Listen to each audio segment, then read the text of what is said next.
Hello everyone, welcome to the channel. It has been 2 months, almost 2 months, since Justice Shekhar Yadav of the Allahabad High Court made highly objectionable, communal, and distasteful remarks against Muslims and in a tone and tenor not in keeping with the dignity of his office. He seems to have forgotten that justice is not a blank check, it comes with responsibility. A healthy judiciary interrogates itself and must realize that hate speech cannot be couched in nationalism. Justice Hrishikesh Ray, who has recently retired from the Supreme Court, said in an interview that whenever such incidents happen, there are few options available with the institution: talking to the individual, holding back work, the in-house inquiry procedure, or impeachment. While we await an institutional response in terms of any of the above options, Justice Yadav is holding his ground and refusing to walk his statement back. On December 8, 2024, speaking at an event in Prayagraj organized by the Vishwa Hindu Parishad (VHP) on the necessity of uniform civil code, Justice Yadav reportedly used a slur to refer to Muslims.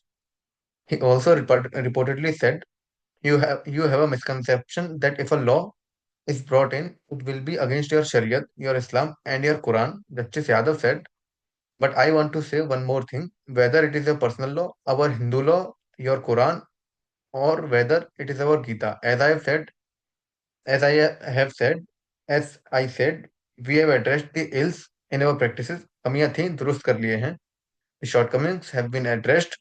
Untouchability, sati, johar, female feticide. We have addressed all those issues. Then why are you not doing away with this law? That while your first wife is there, you can have three wives without her consent. That is not acceptable." Following his aforesaid statement, there was an uproar in Parliament that led to 55 Rajya Sabha MPs moving for the initiation of impeachment proceedings against him. His comments raised many an eyebrow in the judiciary fraternity as well.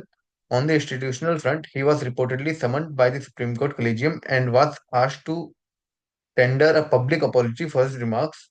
The Chief Justice of Allahabad High Court also, at the instance of the Chief Justice of India, sought his comments on the speech.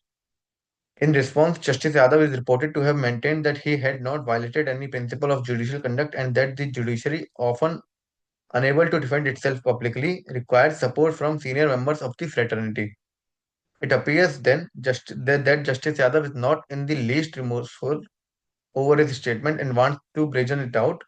One would have thought that after all the storm that his remarks had created, he would have looked within.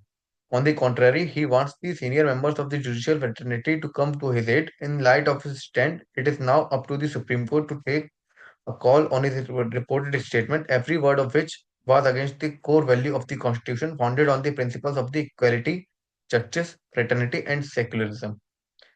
When he says that his country will function as per the wishes of the majority community, Justice Yadav is turning the Constitution on its head. He is clearly and unequivocally adding his voice to all those who are clamoring to make India a Hindu Rashtra.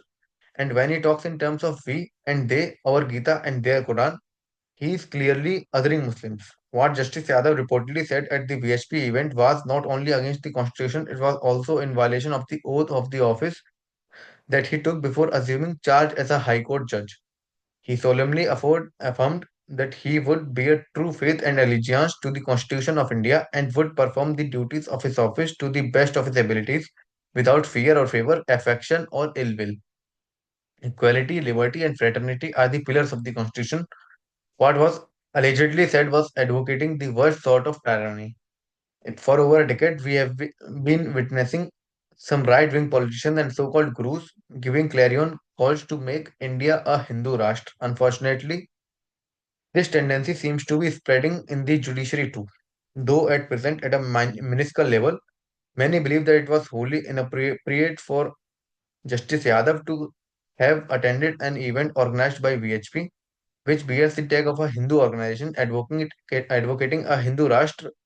A judge is bound by the oath of his office. He swears in the name of the Constitution of India, and when he does so, thereafter, as a judge, he ceases to be a Hindu or Muslim or of any caste or creed. The Constitution of India becomes his religion, his faith. He must remember what Baron de Montesquieu said, that there is no tyranny crueler than that which is perpetuated under the shield of law and in the name of justice. Justice Yadav's defiance and his refusal to step back is tantamount to throwing a challenge to the Supreme Court Collegium. It is up to the Supreme Court to respond. So it was all about the article of Against His Oath. Justice Shekhar Yadav's comments, refusal to step back, call for the Supreme Court's response. The writer is the former judge of Delhi High Court, that is Rekha Sharma.